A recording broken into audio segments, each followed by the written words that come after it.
Olá, caros amigos, grande dia. Saiu uma pesquisa do Ibope que aponta que o Bolsonaro tem pior aprovação de um presidente em primeiro mandato. Daqui a pouco eu volto para ler algumas dessas notícias. Quero mostrar para vocês uma coisa que eu estava aqui no Instagram e o Carlos Latuf, grande chargista, crítico, sobretudo a respeito da geopolítica e o imperialismo dos Estados Unidos em vários países, no Oriente Médio e na América aqui do Sul, América Latina. Ele postou uma coisa importante em relação a essa questão do Bolsonaro. Veja só, Ibope sobre popularidade de Bolsonaro não faz diferença. Temer teve 7% de aprovação. Bom, mas é diferente, né? O Temer não foi eleito, nem seria eleito.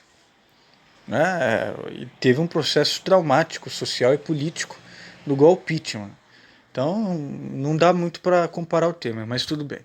Temer teve 7% de aprovação e 62% de reprovação, e seguiu até o fim. O que importa. Mas o governo Temer, por mais austero e danoso com a reforma trabalhista, que jogou toda uma massa, hoje as consequências de 2016 para cá, o IBGE ter mostrado toda uma massa na informalidade, precarização da vida, da subsistência, né, volta da extrema pobreza. Apesar disso, a equipe dele era de raposas, não era uma extrema-direita despreparada como o desgoverno Bolsonaro, mas tudo bem. O que importa é a bolsa de valores, isso é verdade. Que enquanto estiver otimista apostando que o Bolsonaro vai aprovar a reforma da Previdência, ele continua desgovernando. E aí aqui tem uma charge dele, ótima, né? Ele no Twitter, levando um Golden Shower, que ele perguntou o que é Golden Shower, né? Ou foi o filho Carlos dele que merecia um impeachment por não estar na vereança, é vereador do Rio de Janeiro se metendo no Planalto. Não me sinto confortável em mostrar, mas né, aquele vídeo indecoroso onde ele comete vários crimes, né, divulgar imagens explícitas sem o consentimento das pessoas, quebra de decoro, né, usar aquilo como arma política para difamar o próprio país, desviar o foco, mentir. E aí os bancos, os banqueiros, né, os analistas, os grandes economistas capitalistas olhando isso, perguntando, o cara é doido mesmo, e o outro, e daí? Contanto que aprove a nossa reforma da Previdência. Isso é verdade, apesar dos aspectos que eu falei aqui do Temer e tal, do governo Temer em relação ao desgoverno Bolsonaro. Isso é verdade, quer dizer, já a partir do dia 29, agora, gente, e quando vai se completando 100 dias do governo, a lua de mel que já está esgarçada, mesmo antes da posse, por causa das laranjas, dos 3 filhos extremistas, o envolvimento com milicianos assassinos, grupos de extermínio e o próprio despreparo dele, e os ataques que ele faz, persecutórios contra o socialismo, um comunismo que está aí, e acabando com a economia nacional em relação ao mundo, comércio exterior. E é um governo feio, né? Ele é um fascista, o mundo inteiro não quer negociar com fascista, amigo de milicianos assassinos. Né? Os vídeos dele racistas, homofóbicos, xenófobos, pararam no mundo inteiro, não tem como ele esconder. Homofóbicos.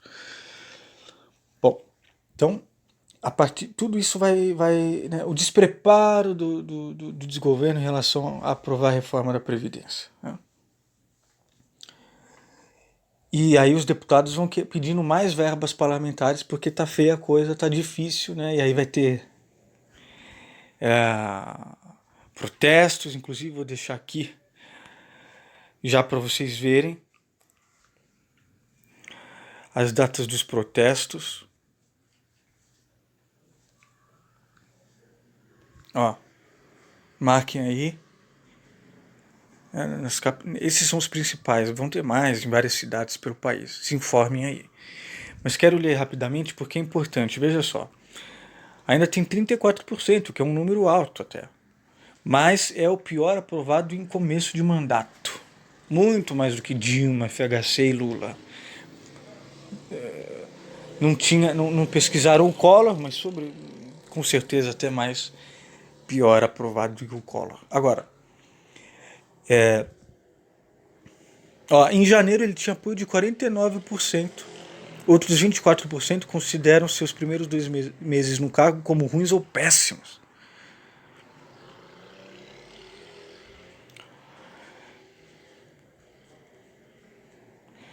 Eu não sei se está aqui.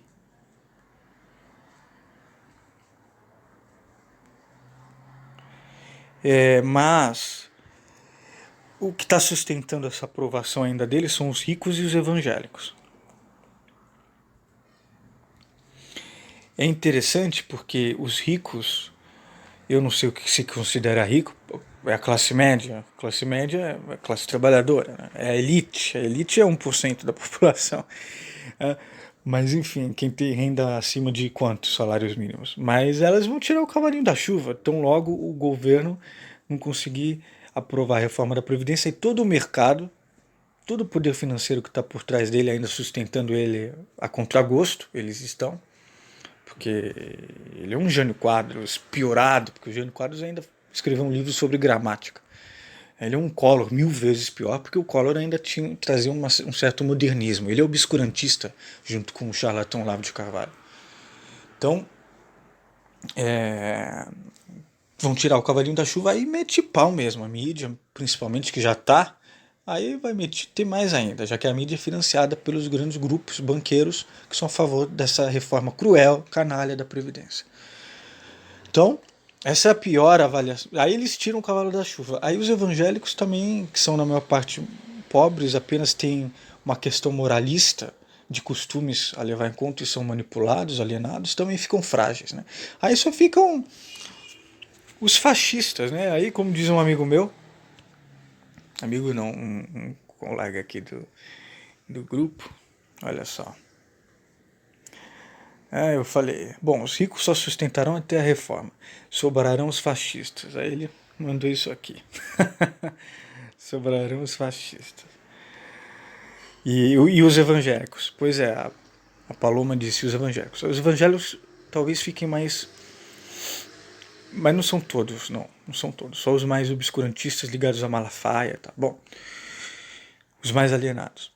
Essa é a pior avaliação para um terceiro mês de um presidente estreante, ou seja, desconsiderando os segundos mandatos, nos últimos 24 anos. Né? Olha só. Avaliação de governo eleito no terceiro mês de mandato. Ótima, boa, regular, ruim, péssima. Engraçado como Lula dispara, né? A Dilma conseguiu mais do que o Lula até. Olha só o Bolsonaro. Vergonha. Eu vou salvar essa imagem que é importante. Depois eu compartilhar. A reforma da Previdência dos Militares, que é uma afronta, aumentar salário de militar. Eles são os que estão causando mais rombo, mais déficit, e vão ser mais privilegiados que o povo brasileiro que leva nas costas a elite toda. A pesquisa foi de 16 a 19 de março. É uma pesquisa importante porque ela acertou os números das eleições, não é qualquer pesquisa comprada. Houve uma queda significativa. Uma queda de 15 pontos, gente. E aumentou em 15 pontos a avaliação positiva, a aprovação, isto é, a aprovação. E subiu 13 pontos o percentual de entrevistados que avaliam o governo negativamente. E a confiança também abaixou. 44% não confiam. Isso aqui é importante. Ricos e brancos avaliam melhor Bolsonaro. 49% dos que ganham mais de 5 salários mínimos avaliam positivamente o governo. O melhor índice entre os entrevistados. A avaliação positiva também é maior entre os que se declaram brancos. 42% classificam como positivo o governo. Nordeste lidera a retração. 23% dos moradores da região classificaram o governo como bom ou ótimo na pesquisa de março. Em relação a janeiro, houve uma queda de 19 pontos percentuais. Os moradores do Nordeste também são os que mais desaprovam a forma de o presidente governar. 49% não pactuam com a maneira Bolsonaro fazer política. Evangélicos são os que mais... É interessante, eu estava conversando com uma amiga que mora lá no Nordeste. O Nordeste ele se desenvolveu a partir do Estado, né? Quer dizer, o Luz para Todos e várias outras políticas que tiraram o país da fome, questão da seca, do PAC, do aceleramento. Quer dizer, Várias cidades do Brasil, ainda hoje deve ter na periferia das grandes cidades, mas no Nordeste não tinham luz e prato de comida e tal. Enquanto o Sudeste, o capitalismo é mais avançado, né? O que causa muitas misérias, mas é onde está o capital, por isso que gera mais conservadorismo. Ao passo em que o Sul, o Nordeste tem o Rio Grande do Sul tem um histórico progressista até, mas o Sul muitas vezes esbarra no nazismo. Depende muito, é uma ala bem progressista ou nazista, tradicionalista ou para frente. E o Sudoeste, por exemplo, falando de São Paulo, sobretudo, há um conservadorismo porque é onde está o capital. Evangélicos são os que mais confiam em Bolsonaro. Segundo o Ibope, 56% dos entrevistados que se identificam com a religião evangélica dizem confiar no presidente, o maior número entre os 31 segmentos avaliados. Cidades das periferias, lógico, o pobre ele sente no dia a dia, a cada momento, as consequências de uma política despreparada, de extermínio. Ouviu, Sérgio Moro? Oportunista, nefasto, extremista. A gente achou que era tucano, não, é bolsonarista. Esse pacote anticrime vai matar preto, pobre, periférico, a gente não vai deixar passar, fere direitos humanos, mas vai matar também o advogado, o empresário dos Jardins, do Leblon, né? Fortalece as milícias assassinas, esse desgoverno, ele não faz nada, né? Podem matar e aí, não, foi legítima defesa. Sem contar a precarização, a privatização dos serviços públicos. Então, as cidades das periferias têm grande aumento na avaliação negativa. Entre a pesquisa do Ibope em janeiro e a divulgada hoje, houve um aumento de 21 pontos percentuais entre os entrevistados que residem nas cidades das periferias brasileiras. 8% avaliam como ruim ou péssimo em janeiro. Avaliaram, passando para 19% em fevereiro e chegando a 29% em março. Bom, gente, a margem de erro da pesquisa é de 2 pontos percentuais para mais ou para menos. O fato é o seguinte, gente. Isso aqui é ótimo.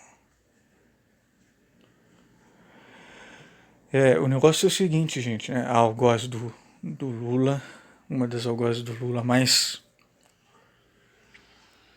vaidosa e superficial, cheio de erros o processo dela. O negócio é o seguinte, gente, então esse desgoverno não tem nada para durar, a não ser a reforma da Previdência vir e acabar com tudo. Ó, aqui, o Luan Lima. Se ela não passar a reforma da Previdência, o que acredito que aconteça, prepara a ladeira porque a descida de popularidade vai ser grande. Vai ser lindo de ver o pessoal quebrando a cara. Falta de aviso não foi. Pois é, eu acho assim, eu tenho feito vídeos para alertar, inclusive gente que votou no Bolsonaro, porque há uma campanha, olha aqui, gente que só tem acesso no WhatsApp por causa do limite de dados, o pacote de limite de dados, não lê, não pode ver YouTube, nem Facebook, nem sites de notícias. Então vivem numa bolha lá. O tempo todo disparando notícias. Agora que chegou nos togados ministros do Supremo Tribunal Federal, eles abriram um inquérito. Bem feito. Mas só para terminar, gente, então é isso aqui, ó. Só ladeira abaixo. A esquerda precisa se fortalecer contra Mourão. Não sei se o Guedes vai continuar. Se não passar a reforma, acho que ele chispa. Ele está vendendo tudo que ele pode já, aeroportos e tal. Falou que vai vender pré-sal lá nos Estados Unidos. O sujeito desse tem que ser arrancado do Ministério da Economia. Mas é isso, só ladeira abaixo. É lamentável o que aconteceu. Mas espero que venha um momento melhor. E que com um rumo de desenvolvimento econômico sustentável e ecológico, com justiça social, inclusão social, educação de qualidade livre, laica, pegando todas as propostas do Anísio Teixeira, o grande educador, e afastando esse extremismo de direita para um rumo de renda básica universal, políticas públicas inteligentes, eficientes, Brasil de novo no G20, no G8. Eu acredito em uma nova etapa de social-democracia lulista, né? Lula livre e pensando o que pode ter de bom no socialismo para a gente pegar e aprofundar, radicalizar, e também o que pode ter de bom no capitalismo, que a gente pode humanizar e aproveitar. Economistas solidários, e cultura, e educação, e renda. Só ladeira abaixo, fora Bolsonaro.